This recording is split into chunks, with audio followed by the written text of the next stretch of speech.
아멘. 저희가 여러 주에 걸쳐서 이사야서가 다른 성경이 여러 곳과 다르게 예언이 계시와 예언이라고 하는 특수한 어떤 형식이 있고 또 그러면서도 교훈과 역사적이라고 하는 것인데 대부분은 그 둘 중에 하나만 있어요. 이사야서는 두 가지가 섞여 나오기 때문에 그것을 잘 해석할 수 있는 그런 바탕을 먼저 공부를 한다고 많은 시간을 썼습니다. 그러나 여러분들 여러 얘기를 다시 할 수는 없지만 같은 띠이 이렇게 범위와 시간의 차이를 두고 똑같은 띠이 또 반복되고 또 반복돼서 수없이 반복되는 과정에 나중에는 온 창조 세상까지 할렐루야 온 우주까지 구속하신 하나님의 구속의 영광을 우리가 글로 이제 이사야서가 갑니다. 중간에 우상 숭배가 왜 그렇게 하나님 미워하신 것가 하는 내용들도 이제 하나님의 영광과 그 영광으로 빛이 우리에게 임하고 그 빛으로 어둠에서 모든 세상이 나오고 세상 사람뿐만 아니라 온 창조 세계가 되는 그래서 이사야서에 사자와 함께 뛰놀고 목사물의 손 이것이 온 창조 세계가 회복되었을 때 피조물들이 다 구속받았을 때 일어난 놀랍고 아름다운 광경을 이사야서에 그래서 묘사하고 나오게 하나도 너무나 당연한 겁니다. 여러분 이렇게 계속해서 같은 일이 반복되면서 더 확대되고 확장되는 것들을 우리가 이제부터 오늘부터 1장 10절부터 나가겠습니다. 자, 여러분 이사야서를 66장까지 있어요. 성경이 66권인데 66장까지 있어 많은 분들이 아주 압축되어 성경 전체 내용에 압축되어 있는 것과 같은 그런 놀라운 장이고 내용이 많고 굉장히 많은 얘기들이 나오다 보니까 한 번, 두 번 읽어서는 이 이사야서 전체가 이렇게 확 정리되기가 쉽지 않습니다. 꾸준히 읽어나가시기는 계속 원하고 있습니다. 할렐루야.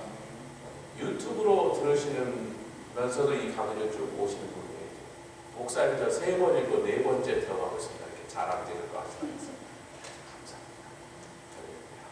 감사합니다. 여러 번 읽으시면 이 속에 있는 깊은 내용들이 파헤쳐지는데 우리가 미리 배경을 이사야서 해석의 중요한 원리들을 먼저 공부할 때 읽으면 이제 좀 더 이사야서가 이렇게 쉽게 다가오는 걸 체험하시는 읽으면서 연구하면서 읽으면 또 더 깊은 내용들이 또 더 재미가 있게 이렇게 된다. 효과가 있다. 시너지 효과라고 합니다.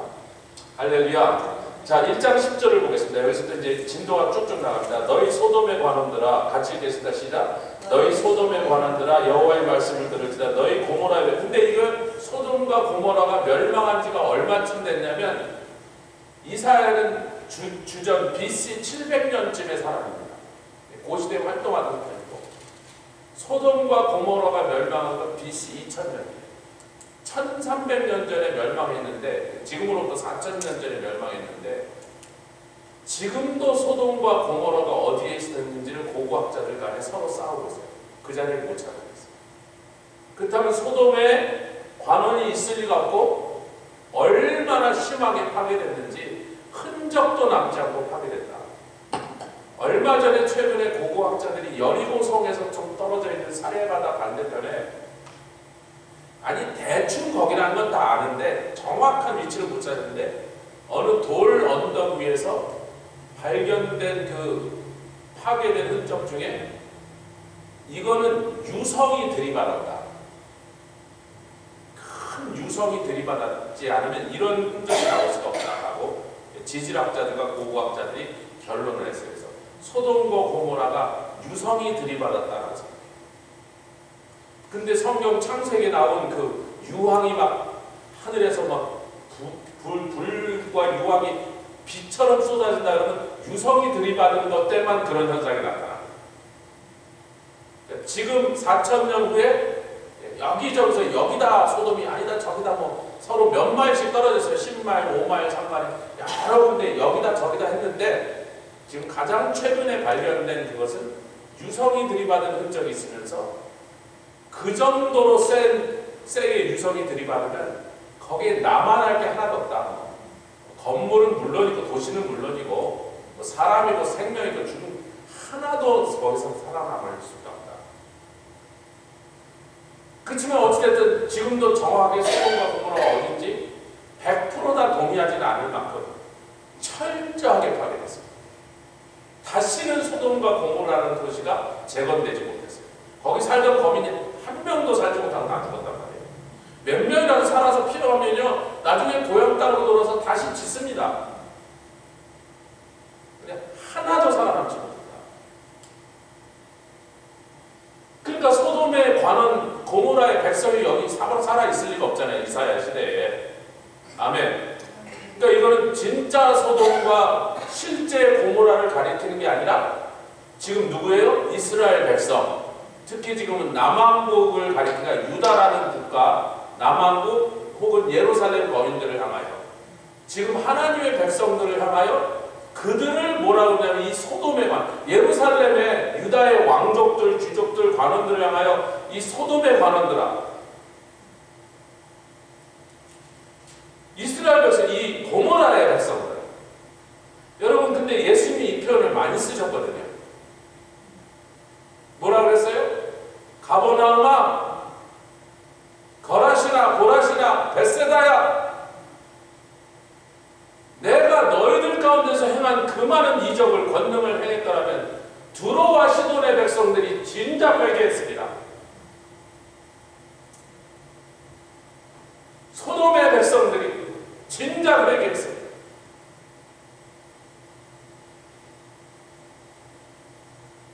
그러면서 예수님 당시, 그러니까 지금 이사야 당시에도 하나님이 너무나 이스라엘 백성 자신의 백성들이, 하나님의 자녀들이 악하고 음란하고 회개치 않으면서 그냥 정말 눈 뜨고 볼 수 없는 그런 악행을 행하니까 그들을 더 이상 이스라엘이야. 다른 데는 뭐라 이 지렁이 같은 야고가, 여러분 사람 보고 지렁이라는 건 상당히 심한 용이, 죄송합니다, 멍멍이라고 부르는 것보다 더 심한 용이야. 지렁이라고.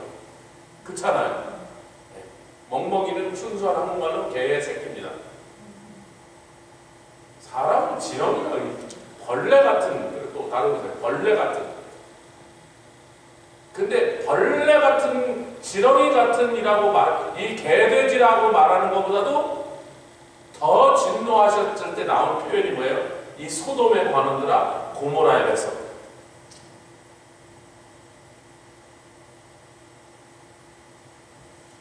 여러분 마태복음 11장 25절에 이제 조금 전에 얘기했는데 가버나움과 고라신과 벳세다 사람들을 향하여 내가 그렇게 많은 권능을 행했음에도 불구하고, 복음서 여러 곳에 그 똑같은 표현이 예수님이 여러 번 그 말씀하셨습니다. 그런데 마태복음 11장 25절인데 마태복음 10장에는 우리 찾아봅시다.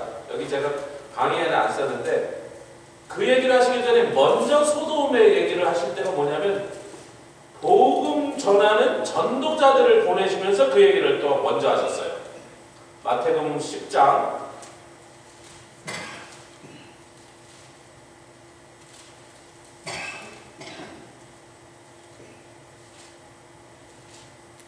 10장 15절. 이게 지금 무슨 장면이에요? 제자들을 보내시되 둘씩 12를 내어보내시면서 뭐 이렇게 하라, 두벌옷을 가지지 말고 주머니를 가지지 말고 금이나 은이나 가지지 말고 아무 천에 가든지 합당한 자를 거기서 평안을 빌고, 니네들이 평안을 빌는 것을 받으면 합당한 사람 받은 그 사람에게 평안이 복이 있겠지만 그것을 받지 않냐고 거부하는 자들에게는 그 평안이 너에게 돌아올 것이라. 그 14절 15절 읽겠습니다. 시작. 누구든지 너희를 영접도 아니하고 너희 말을 듣지도 아니하거든 그 집이나 성에서 나가 너희 발에 먼지를 차. 천국 복음을, 천국이 가까웠으니 회개하라고 하는 천국 복음을 증거하라고 하시면서 너희들이 평안을 빌고 복을 빌고 구원의 복된 소식을 전하고 들어갔는데 그것을 거절하고 거부하는 자가 있다면, 그렇게 거절했던 복음을 거절하는 그 사람들이 어떻게 될 것이냐. 15절 시작. 내가 진실로 너희에게 이르노니 복음을 거절한 그 사람들이 심판날에 소돔과 고모라 땅이 그 성보다 견디기가 쉬웁니다. 어떤 청교도 목사님이 늘 입버릇처럼 그랬어요.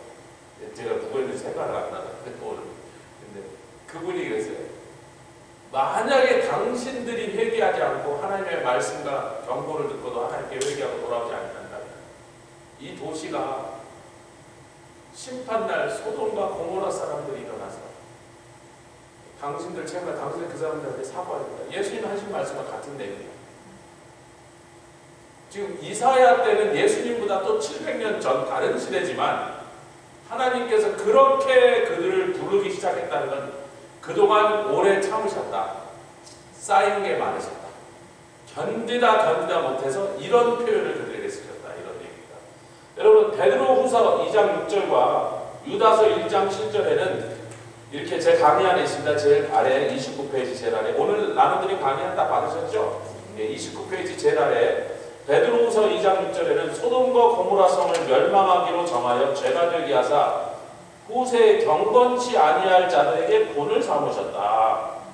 너희들이 하나님이 보내신 천사의 경고를 무시하고 음행과 끔찍한 범죄를 계속하면 어떻게 될 것인지는 항상 소돔과 고모라의 멸망을 견주어서 경고를 하셨다. 유다서에도 같은 말이 나죠. 소돔과 고모라와 그 이웃 도시들도 저희와 같은 모양으로 간음을 행하며 다른 생을 따라가다가 영원한 불의 형벌을 받음으로 본을 삼아졌다는 이름으로 여기는 거울이 되었나니라. 계시록 11장 8절에는 예루살렘 성을 가리켜서 뭐라고 그러냐면 같이 읽겠습니다. 시작. 저희 시체가 큰 성 길에 있으리니 그 성으로 영적으로 하면 소돔이라고 하고 애굽이라고도 하니 곧 저희 주께서 십자가에 못 박힌 여러분 주님이 십자가에 못 박힌 도시가 어느 도시예요? 그렇죠. 예루살렘 외에 예수님 십자가 못 박힌 곳 다른 도시는 없잖아요. 그러니까 지금 소돔과 같기도 하고 애국과 영적으로는 어디를 소돔이라 불렀다?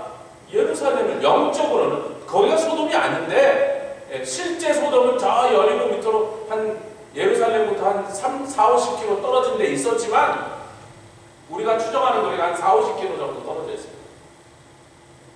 그러나 영적으로는 물리적으로는 예루살렘에서 4, 50km 떨어진 그 실제 소돔성이 있었지만 영적으로는 예루살렘에서 행한 그 끔찍한 우상숭배와 음행과 하나님을 향한 반역과 다른 백성들을 향한 그 폐악질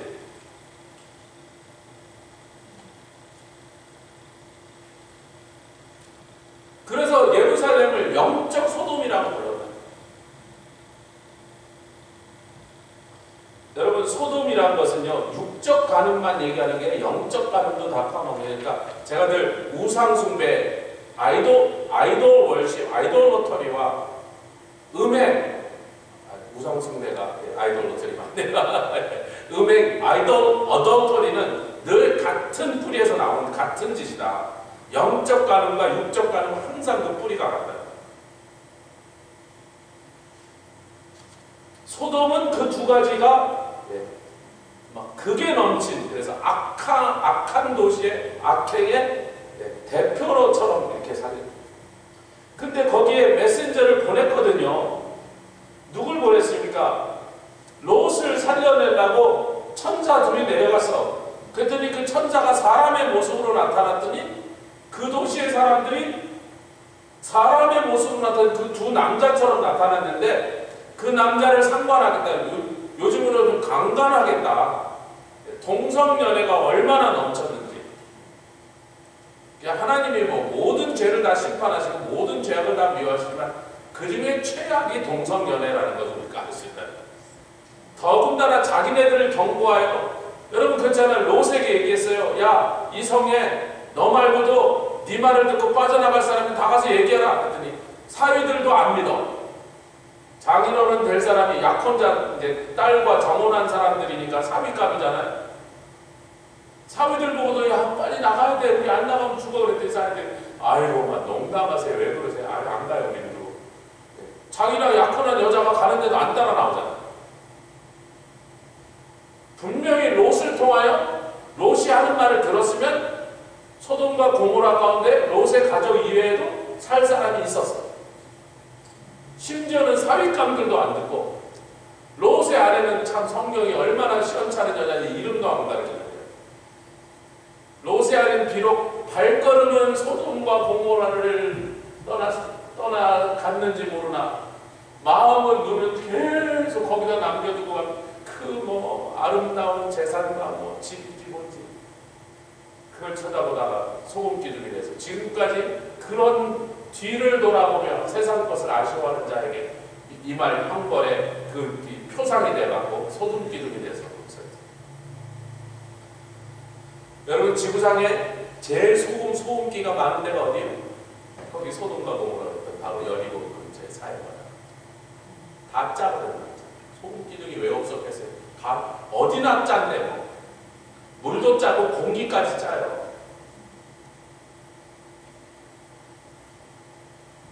여러분 이제 그쪽 밑에 보면 소돔이라는 단어는 히브리어로 원래 세돔이라는 단어의 한국식 영어식 발음입니다. 이 세돔이라는 단어가 소돔이라는 단어의 원 단어인데 태워버리다 혹은 타버리다 혹은 화산지대다 이런 뜻입니다. 항상 불로 타는 것과 관계된 거예요. 고모라라는 단어는 제가 여기는 안 적어놓은 것 같은데 고모라라는 단어는 다 무너져서 무더기가 된다. 돌무더기처럼 다 무너져서 다 돌무더기처럼 쌓였다 그런 뜻이에요. 황폐하게 됐다. 완전히 다 무너져 버렸다 이런 뜻이에요. 그래서 제가 볼 때 소돔과 고모라라는 단어는 그곳에 하나님의 무서운 불과 유황의 심판이 있어서 다 멸망한 다음에 아마 그 도시한테 성경이 새로운 이름을 붙여준 게 아니겠는가. 아니 그 어떤 도시가 자기네 이름을 한 쌍둥이처럼 가지고 있는 한 도시는 불타버리라는 거 한쪽은 다 무너져서 돌무더기 됐다 그런 이름을 자기네들이 사는 동안 붙였겠어요. 그러니까 아마 그때는 다른 이름으로 불렸을 건데 모세 때는 이 소돔과 고모라가 무너지고 난 사건이 있고 약 450년 정도가 지난 다음이기 때문에 모세를 통해 하나님이 창세기를 기록하게 할 때 그 도시를 소돔과 고모라로 부르게 하셨지 않겠는가라고 제가 추측하는 거예요. 그런 이름을 붙인 도시가 세상에 없어요. 확 망해버려라 이런 뜻인데 그렇잖아요. 그럴 일은 어째 망한 다음에 그 망한 모양을 보고 이렇게 하나님께서 부르게 하셨지 않았겠는가. 왜? 전에 기록된 것은 우리의 교훈을 위함이라. 아까 베드로후서 2장이나 유다서에도 다 본을 보이게 하기 위함. 그러니까 성경이 그 사건을 기록한 것은 우리 보고 절대로 소돔과 고모라처럼 하지 말고 그들의 간길을 악해의 길을 따라가지 마라. 그러면 어떻게 된다? 그것을 우리에게 보여주시기 위하여 성경이 그 사건을 기록하여 우리에게 남겨주셨습니다. 그때 아마 이름을 소돔과 고모라 듣기에도 으시시한 그런 모습 새롭게 붙이지 않으셨겠는가. 자 30페이지 강의한 밑에 골뱅이로 내려갔습니다. 그런데 왜 우리 주님께서는 이스라엘 백성과 유다의 관원들에게 진노하셔서 심지어는 너희는 소돔과 고모라의 악한 놈들과 같은 자들이라고 그럴 만큼 화가 나셨냐 말이야. 그 이유를 주님이 밝히시는 거예요. 할렐루야. 여러분 사람과 사람 사이에 누가 화가 났는데 왜 화났는지를 얘기 안 해주면 자기는 화가 날 일이 있어서 화가 난 거예요. 지금 화가 나는 것에 대해서는 정당성이 있을지 몰라 화를 내는 것은 정당성이 없습니다. 너무 어렵게 얘기했는데 쉽게 얘기할게요. 우리 내가 화가 났으면 상대방한테 내가 왜 화가 났다고 얘기하는 거예요. 뭐가 기분 나쁘다고 얘기하는 거예요. 왜 아멘들 안 하십니까? 그래서 어쩌라고 더 이상 나를 화나는 행동을 하지 말고 내 마음을 자꾸 긁지 말라고. 우리 사이좋게 지내자 그런 뜻이거든요. 아멘. 근데 우리 하나님께서 화가 나시면 우리 하나님이 한 번 치시면 도시가 하나 부서지고 세게 치시면 국가가 다 죽어버리는데 나한테 한번 화가 나시면 무서우신 하나님이 당신이 왜 화가 나셨는지를 안 가르쳐 주시면 우리 인간은 큰일 나는 거예요. 여러분, 우상을 섬기는 자들이 막 천재지변이 일어나서 화산이 터지고 막 와 신이 노하셨다고 막 사람도 잡아다가 막 인신공양 드리고 그러잖아요. 근데 사실은 화산이 터진 것은 과학적으로 보면 전혀 다른 이유인데 자기네들 무지하니까 신이 노했다 그러는 거예요.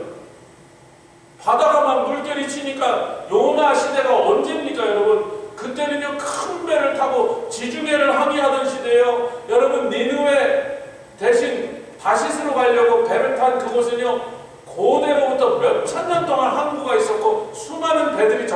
것입니다. 욥바는요 4,000년 이상 된 항구예요. 그럼 거기 뱃사람들은 바다에 익숙한 전문적인 세일러들이란 말이에요. 그런데도 역시 큰 파도가 일어나니까, 풍랑이 거세어지니까 우리 한국 용왕님이 화나셨으니까 빨리 잡아서 뭐 제비 뽑아서 용왕님의 노를 가라앉히려고 사람을 집어던지자 이런단 말이에요. 그렇게 바다에서 장표가 붙고 바다를 잘 아는 사람도 역시 그 미신 속에 살고 있어요. 근데 우리 하나님 참신이고, 아멘? 진짜 화가 나시면, 우리 하나님 분노하시면 나라 하나쯤 그냥 그 자리에서 엎어버리시는 능력을 갖고 계신 분인데, 그렇게 가공할 만한 파괴력을 한 손에 갖고 계신 분한테 그분이 화가 나셨는데 좀 가르쳐 주셔야 돼요. 왜 그렇게까지 진노하셨는지, 무엇 때문에 분노하셨는지 이유를 알아야 되잖아요. 근데 우리 하나님은 가르쳐 주지 안 가르쳐 주세요. 반드시 가르쳐 주셔요. 이사야서가 뭐예요? 범죄했는데 야 그러면 혼난다라고 여러 번 경고했다는 거예요. 선지자를 보냈는데 선지자를 죽여 이것들이. 아니 그러지 말라고 다른 선지자 때문에 그 사람도 죽여. 그쯤 되면 하나님이 내가 이사야 다시 가서 얘기해라. 그 얘기하는 그 왕은 누구예요? 이사야 조카야. 네 조카한테 가서 얘기해라. 너 조금만 한 번만 더 그러면 이제 되게 혼난다고 얘기해라. 지금 이사야서가 뭐예요? 여러 번 경고한 선지자들의 말을, 또 제사장들을 통하여 주신 하나님의 말씀의 뜻을 이스라엘 백성들이 저버리고 무시하고 짓밟고 킁킁거리고 왕이고 제사장이고 이제 하나님의 말씀에 들은 채도 안 하고 지네 멋대로 하니까 이제 하나님이 이제 잘못하면 너희들 되게 맞는다. 왜 맞는다? 내가 얼마만큼 화났는지를 이제 얘기하시는 거예요. 내가 어느 정도 화가 났냐면 내 눈에 볼 때 너희 소돔과 같은 놈이에요. 여러분 우리를 향할 만약에 소돔과 같은 놈들이라는 뭐예요? 그 다음에 뭐예요? 빨리 회개하지 않으면 불덩어리가 떨어진다는 그런 뜻이에요. 요즘으로 치면 원자폭탄 하나 맞을래 이놈들아 그런 뜻이에요.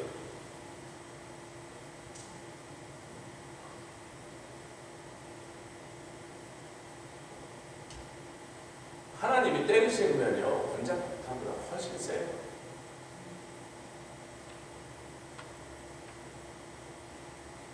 러시아가 그러잖아요. 자꾸 이러면 니네들이 자꾸 우크라이나 도와주고 그러면 우리는 할 수 없이 핵폭탄 누르는 단추를 내가 만지작거리, 그 니네들이 나를 이렇게 화가 나게 만드는 핵폭탄 누르는 단추를 자꾸 내가 만지도록 니네들이 내 성질을 돋구잖아. 푸틴 그 미친놈이 지금 그러고 있잖아요.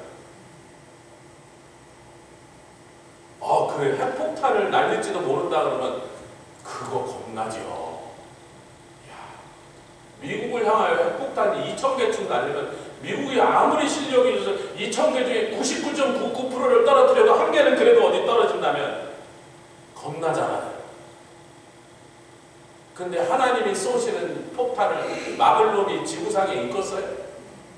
그걸 피할 인간이 있겠어요? 피할 나라가 있겠습니까 여러분? 하나님 한번 전멸시켜버리겠다고 한번 진노의 성질로 때리시면 그 나라에서 살아날 사람이 있겠습니까 여러분? 그 하나님 그 직전이야 지금 그렇습니다. 이제 친다 지금 이 얘기라고 소돔과 고모라라고 보시겠습니다. 그러면서 밝히신 거예요. 1번 자 이제 마당만 밟고입니다. 밟고 가는 것. 스펠링을 잘못 썼는데 마당만 밟고 가는 것. 성전 마당이죠. 성전 마당만 자꾸 밟고 가는 너희들. 여러분 그럼 성전은 어디까지 들어오라는 거예요? 지성소까지. 그런데 그때 당시에는 당연히 지성소 안에 못 들어갑니다. 누구만 들어갈 수 있어? 제사장 중에서도 대제사장만, 그것도 딱 하루 1년에 지정된 날 대속죄일 날 단 한 번만 들어갈 수 있는데, 그것도 들고 가는 재물이 하나님 보시기에 정결하지 않으면 대제사장이 들어갔다 죽어서 나오는 그런 아무도 들어갈 수 없는 지성소인데, 그런데 그 지성소 안에는 법궤가 만들어져 있고 그 법궤 뚜껑 위에는 시은자라는 것이 있으며 시은자 위에 그룹 2개를 세워놓고 서로 날개가 연하여 있으면 그 그룹의 얼굴 눈은 그 시은자에 부어지는 피만 바라보고 있어서, 그런데 우리 하나님 출애굽기 뭐냐면 내가 그 시은자 위에 지성소 안에 법궤 위에 시은자 위에 그룹들 사이에서 너랑 만나리라. 네가 들고 오는 그 피가 합당하면 1년에 한 번 대제사장. 그러니까 우리들은요, 구약의 백성들은 마당만 밟고 가는 게 당연한 게 아닌가라는 오해를 하기 쉽습니다. 그 오해에 대해서요, 누가복음 1장이 분명하게 밝혀놓았어요. 한번 누가복음 1장을 보겠습니다. 아니 뭐 우리는 못 들어갔는데 그럼 마당까지밖에 못 들어가는데 마당까지밖에 못 들어가거든요. 아멘. 그런데 마당까지밖에 못 들어간다 그랬더니 우리가 생각하는 것처럼 그냥 마당만 신발로 밟고 가는 것인가?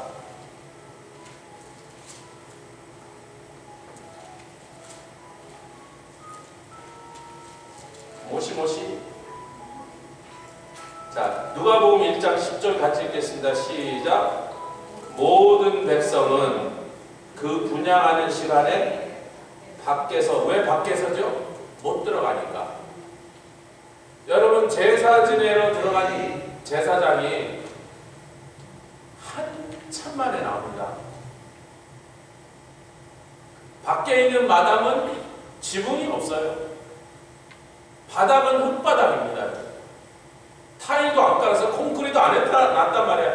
그냥 흙바닥에 지붕에 햇빛도 안 가리고.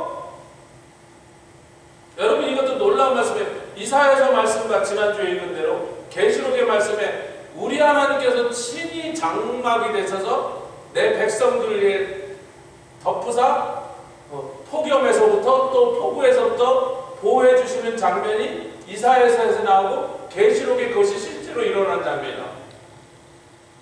할렐루야. 어찌됐든 성전 마당은요, 굉장히 서 있기 불편한 곳이고 오래 서 있기 굉장히 다리 아픈 곳이야. 그런데 이스라엘 백성들이 아이고 제사장 뭐 이렇게 꾸물거리나, 빨리 안 나오고, 아유 더워 죽겠는데, 아이고 참 빨리 좀 나오시지, 대충 하시고 그러지 않고 밖에서 뭐 하고 있었어요? 제사장은 안에서 분향하는 동안에 그들은 밖에서 뭐 하고 있더라? 기도하고 있다. 즉 사모하고 있었다. 나도 들어가고 싶은데, 나도 하나님을 직접 만나. 왜 지성소까지 들어와야 만나니까 나도 그 하나님을 만나고 싶은데. 근데 예수님이 십자가 위에서 돌아가셔서 성전의 휘장이 위로부터 아래로 찢어지는 사건은 이때로부터 33년이 더 지나서 있어야 되니까 33년 후에까지는 그렇게 아무도 들어갈 수가 없습니다. 아무도 들어갈 수 없으니까 밖에 서 있으라 했는데 밖에 서 있으면서 잡담하고 있지 않고, 아멘, 밖에 서면서 뭐 비즈니스 얘기하지 않고 기도하고 있더라. 나도 들어가고 싶어요.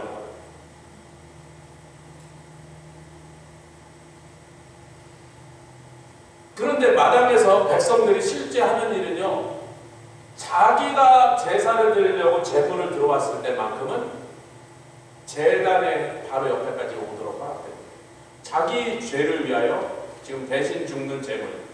번제일 때는 그렇게 하지만 속죄제나 속건제를 드릴 때는 누가 안수하게 돼 있어요? 아니, 제물에 누가 안수하게 돼 있어요? 죄 지은 자기가. 그러니까 네가 너 대신 죽는 그 양이나 염소가 얼마나 끔찍하게 피를 흘리며 불쌍하게 죽어가는지를 느껴라. 여러분, 저는 살아있는 짐승을 많이 잡아봐서 아는데요, 짐승을 사람이 잡으려고 딱 만지면요, 짐승이 벌써 그걸 느끼고 부들부들 떱니다. 굉장히 그 살아있는 짐승을 죽이는 게 아주 정말 마음이 불편하네요. 할 수 없이 했는데. 그럼 내 죄 때문에 죽어가는 짐승을 내가 손을 얹으라고 하는 겁니다. 이제 죽으려는 거, 짐승이 안 되니까 좀 있으면 칼 들고 옆에 제사장이 기다리고 부들부들 떨고 있는데 거기다 손을 얹어야 돼. 대야 돼. 아무리 싫어도. 그 다음에 이제 넘겨주면 제사장이 받아서 각을 뜨고 내장을 빼고 피가 튀고 그 끔찍한 짐승의 마지막 죽어가는 그 외만리 비명소리를 내가 그 앞에서 들어야 돼. 그럼 하나님께서 이스라엘 백성이 마당에라도 들어와 있으로 허락한 것은 자기가 제사 지낼 때뿐이에요. 특히 이제 원형인 성막은요, 마당이 되게 좋습니다. 지난번에 한번 우리 같이 갔잖아요. 그게 실제 마당 사이즈예요. 요 성전보다 좁아요. 사람이 설 수 있는 마당의 공간이 우리 요 안에 내부 공간보다 더 좁답니다. 몇 명이나 거기 서 있을 수 있겠어요. 레위인들하고 제사장 100명 쓰면요, 잡장이는 저 멀리가 있으라 그래. 멀찍이서 봐야 돼. 그러니까 제물을 드리는 사람만 가까이 오도록 허락한 거예요. 그런데 여러분, 이사야서로 돌아가 봅시다. 그럼 지금 마당을 밟은 사람은 적어도 뭐 하는 일을 위해서는 마당을 밟는 게 허락됐다고요? 제사를 드리는 것을 위해서는 허락됐어요. 근데 11절 읽겠습니다. 이사야서 1장 11절 시작. 여호와께서 말씀하시되 너희의 무수한 재물이 내가 무엇이 유익하뇨? 나한테 그게 무슨 도움이 되느냐? 너희들이 양을 잡고 염소를 잡고 소를 잡고 그걸 아무리 불로 태우거나 내가 그것을 실제로 먹겠느냐? 먹은들 맛있겠느냐? 맛있으면 좋겠느냐? 우리가 번제를 드리고 속죄제를 드리고 모든 짐승을 잡아서 제물을 드릴 수밖에 없던 것은 우리가 죄를 지었기 때문에 생긴 일이지. 에덴 동산에서 제물 없었잖아요. 제사가 없었잖아요. 하나님과 끊어졌기 때문에, 끊어진 하나님께 다시 올라갈 방법이 없기 때문에 번제라는 뜻은요, 올라가다거든요. 아멘. 올라가는데 내가 올라갈 수는 없으니까 연기로라도 올라간 거예요. 짐승을 태우는 연기로라도. 그러니까 죄를 안 졌더라면 제사 자체가 없는 거예요. 아멘. 제물이라는 게 죽을 필요가 없는 거예요. 그게 하나님께 뭐가 기분 좋은 일이냔 말이에요.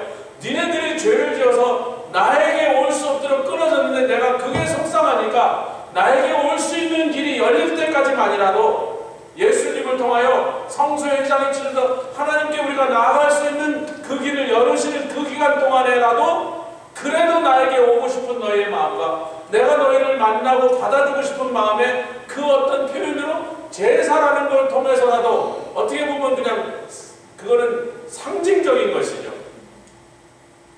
그래도 그렇게라도 우리가 만나자 그런 거거든요. 근데 이게 하나님께 하나도 기분 좋은 일은 없는 거예요.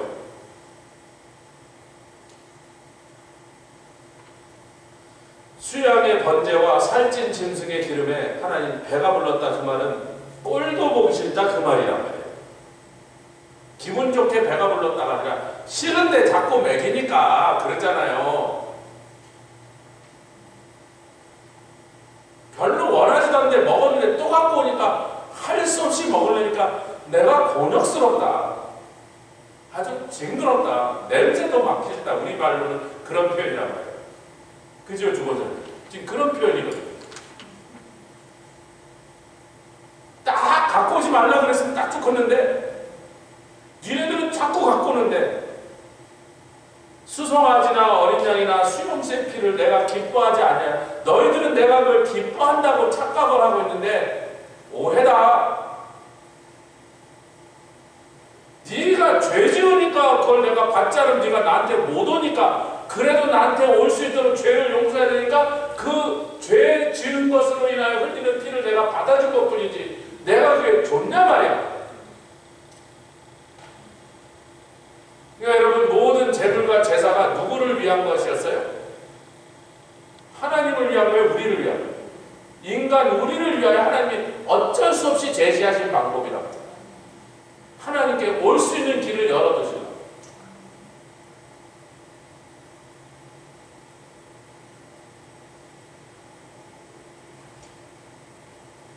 우리 초롱이가 요새 늙었는지 판단력이 없는지 말을 해도 잘 말을 안 듣고 귀가 안 되는지 모르겠어요.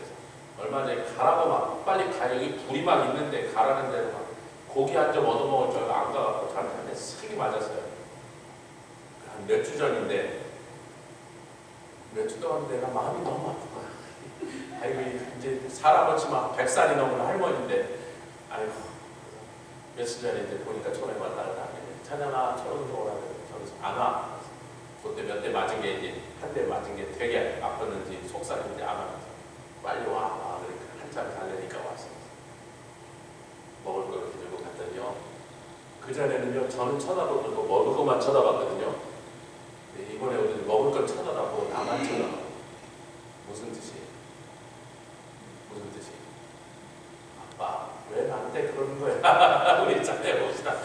14년 동안 정들었던 아빠가 왜 나한테 그렇게 모지게 한 거야? 그때 그 몇 주 전에 그게 지금까지 섭섭했던 거야. 그리고 먹을 거보다 지금 먹을 게 아니고 지난 몇 년 동안 먹을 것들 가면 먹을 것만 쳐다봐. 나는 한 번도 안 쳐다봐. 먹을 건 쳐다도 안 보고 나를 쳐다봐서 막 거기에 눈물을 흘리면서 우리 좀 잘 지내보자 이거야. 나도 몇 주 동안 마음이 아팠거든.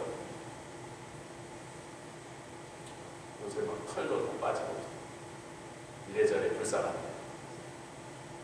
아유 조롱하면 사랑한다 쓰다듬어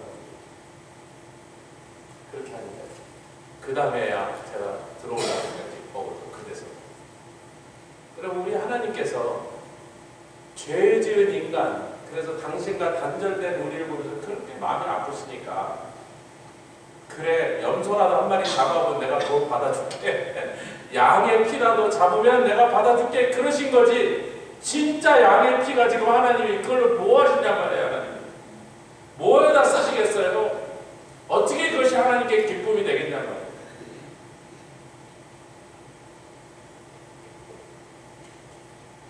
12절은 너희가 내 앞에 보이러 오니 그것을 누가 너희에게 요구하였느냐 네, 마당만 밟을 뿐이라. 이런 것을 우리들이 이제 종교 행위다. 종교 행위다. 오늘날에도 참 안타깝게 불행하게도 많은 사람들이 교회를 종교 행위로만 오는 사람들이 있어요.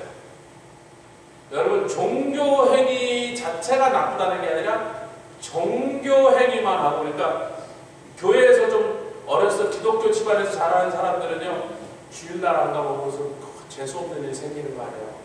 하나님 또 화가 나고 막 가다가 뭐 자동차가 이래서 그래서 오는 사람도 있어요.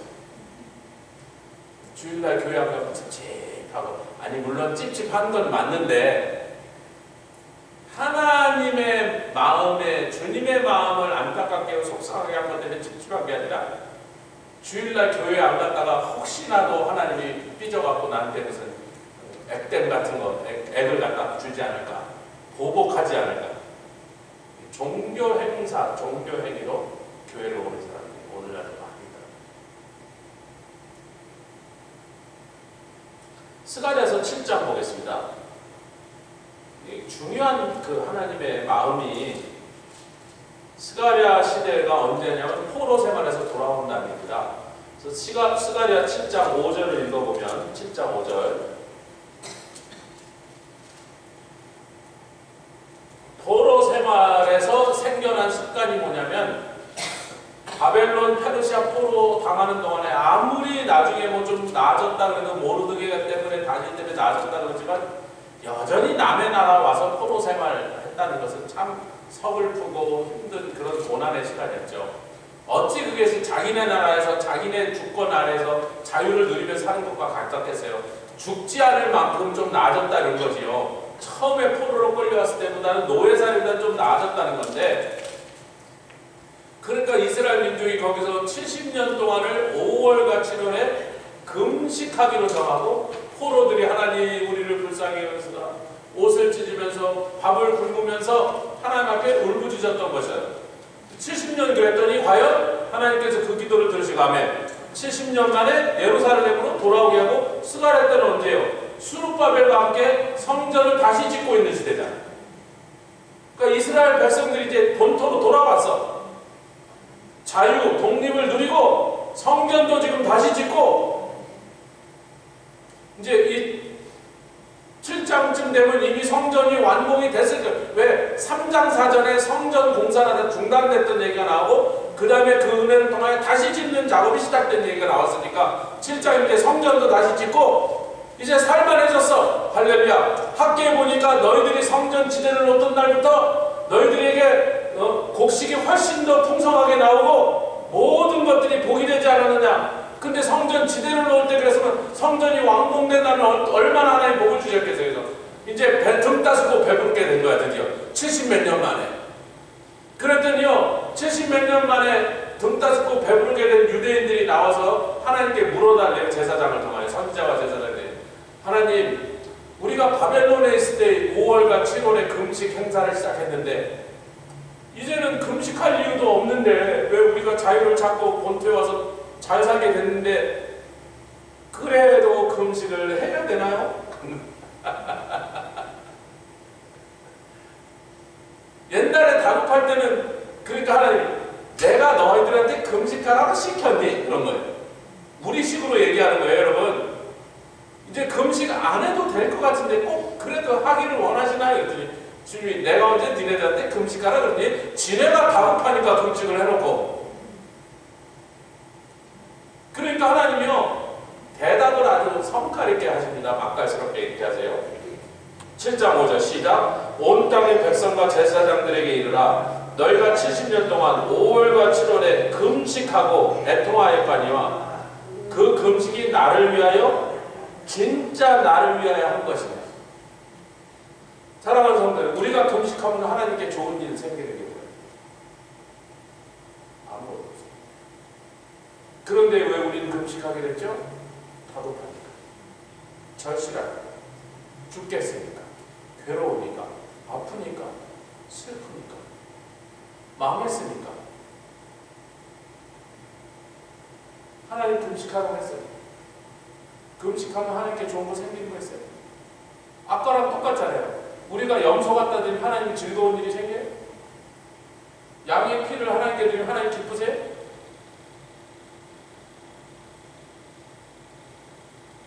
근데 인간들은 뭐라고 생각해요? 내가 금식까지 했는데 말이야. 나 죽어. 이런단 말이야. 내가 여태까지 평생 동안 잡아 하나님께 같이 양만 한 500마리 될 거야. 그 하나님 그거 드시고 곰탕을 끓여 드셨냔 말이에요. 그 양으로. 염소에 깻잎 넣고 보양탕을 만드셨냔 말이에요. 우리 하나님.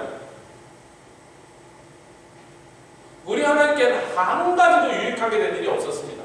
우리가 금식을 하든지 뭐 부르시든지 옷을 찢든지 하나님이 기쁘실 일은 한 가지도 없었어요. 우리가 다급하니까 그렇게라도 하라고 허락하신 거예요. 그리고 우리가 그렇게라도 할 때 하나님이 불쌍히 여기시고 우리를 도와주신 거예요.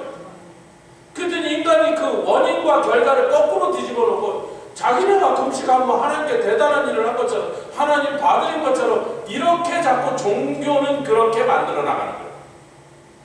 여러분 유대인들 금식도요 요즘은요 웃겨요. 우리가 볼 때는요 모슬렘들은 라마단 기간 동안에 라마단이 총 기간이 언제 한 달 해요. 정확한 기간은 잘 모르는데 그 한 달 동안에 금식하는데 얼마나 웃기는 금식을 하냐면 해질 때까지는 굶고 해지면 마음대로 먹는데 해질 때는 아주 잔치를 해. 낙타를 잡아요. 돈 있는 사람들. 그러니까 하루 종일 금식을 한다고 금식을 하다가 해지기만 기다려서 해만 지면 하루 종일 못 먹었던 걸 더 세려 먹어. 그래놓고도 그걸 금식이래요. 그래 우리 하나님 그 다음에 그래요. 너희가 먹으며 마심이 너 자신을 위한 전혀 자기를 위하여 먹고 자기를 위하여 마심이 아니냐. 여러분 보십시오. 먹는 게 자기를 위한 건데 굶는 게 왜 하나님을 위한 게 돼요? 먹는 것도 지가 원해서 먹었고 마시는 것도 지가 필요해서 마셨는데 그 먹고 마시는 거 좋고 필요한데도 그걸 금했을 때도 그 먹는 것보다 지금 더 다급한 일 마시는 것보다 더 중요한 일이 생겼을까? 안 먹고 안 마시고 금식한 건데 금식해도 지를 위해서 한 거고 먹어도 지를 위해서 한 거예요. 안 먹어도 하나님께 아무 생기는 거 없고 먹어도 하나님께 즐거운 일 하나도 없어요. 하나님과 아무 상관은 없는 일입니다. 아멘. 근데 그것이 종교적 행사로 자리를 잡아버린 거예요. 70년 동안 하다 보니까 여러분 70년 전에 5살짜리가 지금 75살이요. 그때 10살이면 80살이야. 대부분의 사람들은 태어났을 때 영문도 모르고 5월과 7일에 금식을 당했어요. 그렇잖아요. 태어났는데 지금 80, 70살 밑은 전부 태어났더니 몰라 왜 그러는지 아버지가 하늘에서 한 거야. 엄마가 금식하는 날 밥 안 주니까 굶는 거예요. 그냥 종교 행사였어. 여러분 70년 동안 금식한 게 잘못했습니까? 아닙니다. 금식하고 기도했더니 하나님이 너희들이 내가 아무리 70년 만에 돌아온다고 예언을 해서 약속했지만 너희가 그렇게 기도하여 간절히 부르짖어야 그렇게 할지니라. 아멘. 그러니까 70년 동안 금식한 게 잘못됐다는 게 아니에요. 그게 문제가 있었다는 게. 그런데 70년 동안 금식하다 보니까 그게 그냥 종교 행사로 한 절기로 만들어졌는데 이제는 다급할 일이 없어지니까 귀찮아졌지. 불편하잖아요. 라마단처럼 하자는 거예요. 라마단처럼. 하나님 낮에는 그럼 우리 굶을 테니까 밤에는 세려 먹을까요? 지금 그러는 거예요. 그게 이슬람의 가증스러운 모습이에요. 순생쇼, 순거짓말. 그래도 알라시는 화가 안 나. 왜? 그건 무상이거든. 우리 하나님 그럼 화가 나세요. 야, 말은 바로 하자. 야, 경우는 좀 제대로 따져라. 니네들이 그걸 한다고 나한테 마치 뭐가 생기는 것이 있는 것처럼 생색을 외면이란 말이야. 여러분 그런 거예요. 제가 일부러 하나님의 입장에서 이렇게 좀 단호하게 말씀드려요. 여러분 느낌이 팍팍 오시라. 할렐루야. 그러니까 마당만 밟고 가는 사람들이 종교 행사로 변해버린다면 하나님 귀찮고 짜증나게 돼요. 말라기 1장에 뭐라고 해요? 야, 그런 제사 드리는 것에 대해서 니네들이 막 귀찮아하면서 막 눈먼 거 막 병든 거 나한테 잡아오면서 그런 헛질을 하는데 그런 거야. 하나님이 헛된 죄물 드리지 말라. 너희가 하는 것은요 불장난이다 그랬어요. 불살놀 뿐이다. 죄물은 나한테 아무 의미도 없는 거야. 너희들이 마음은 없고 나를 경외함도 없으면서 종교 행사, 종교 절기대로 하는 그것은 니네들이 뭘 갖고 왔든 나한테는 불장난이야. 재물 하나도 나한테는 아무 의미가 없으니까 내 눈에는 그것이 재물로 안 보여. 왜? 하나님께 재물이 아니에요. 오히려 하나님을 화나게 하고 분노하게 하는 것이거든요. 근데 그 제단이 날마다 불이 타고 있거든요. 재물을 태우느라고. 그럼 여러분 재물이 타면 원래 번제가 뜻이 뭐라고요? 올라가 뜻이 뭐라고? 짐승이 타서 연기가 하늘로 올라간다는데 그러면 하나님 앞에는 짐승이 타긴 타는데 연기가 올라왔다 안 올라왔다. 하나님의 보좌에 그 드리는 예물에 우리로 치면 예배죠. 그 향기가 하나님의 보좌까지 올라갔다 안 올라갔다. 누가 그걸 들고 올라가야 돼? 그렇죠. 우리 눈에는 끝까지 올라가는 것 같지만 이게 올라가다 더 이상 못 가잖아. 하나님 보좌까지는 천사가 받아서 들고 왔는데 천사도 야 가지고 오지 마. 그 더러운 거 가지고 오지 마. 야 갖고 오지 마. 말라기서 1장 읽고 마치겠습니다. 오늘 시간이 다 됐으니까.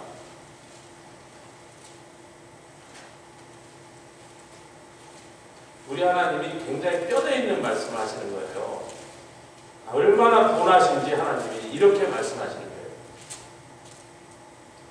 말라기서 1장 10절입니다. 시작. 만군의 여호와가 이르노라 너희가 내 단 위에 헛되이 뭐하지 못하도록 불사르지 못하도록.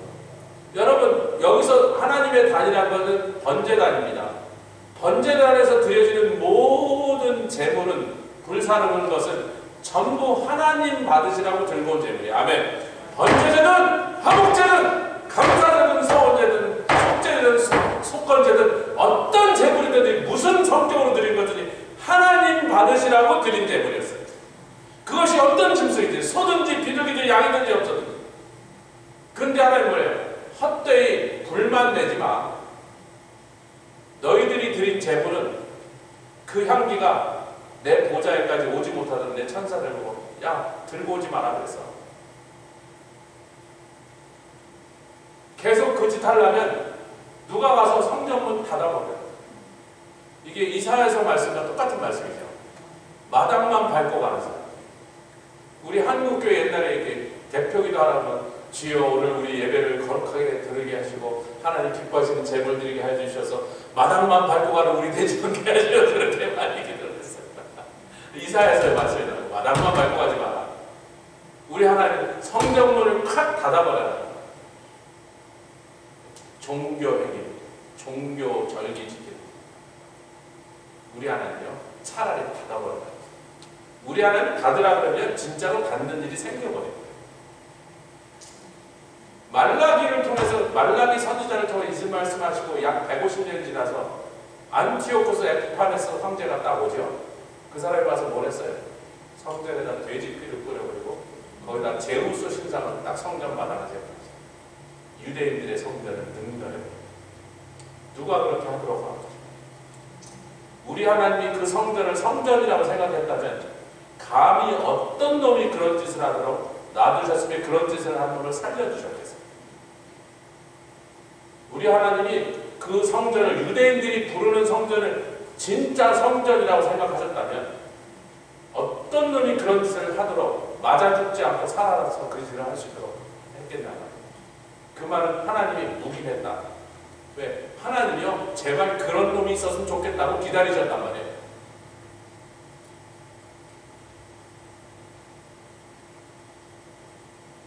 우리 하나님이 받으시는 예배, 받으시는 기도, 받으시는 제사 드리는 경외하는 백성 되시길 주님으로 축원합니다. 주님 감사합니다. 이 시간에도 우리에게 주시는 교훈을 통하여 이사야를 향하여 주신 말씀이지만 아버님이 현대를 사는 우리와 종말에 점점 더 하나님을 경배하기보다 종교 행사, 종교 행위만 하는 것들이 남아서 믿음이 아니라 신앙이 아니라 살아계신 하나님이 아니라 우상에게 절하는 것과 같이 그러한 종교 행위를 하면서 그렇게 영혼을 도둑질 당하고 자기 영혼을 팔아서 마귀에게 주는 것이 늘어가는 이 세상. 아버지는 정말 우리가 드리는 예배가 날마다 하나님의 보좌에 올라가야 상달되고 주님께 기쁨이 되고 거룩한 제물 되게 하여 주시옵소서. 감사드리며 예수 그리스도의 귀하심으로 기도드렸사옵나이다. 아멘. 하늘에 계신 우리 아버지여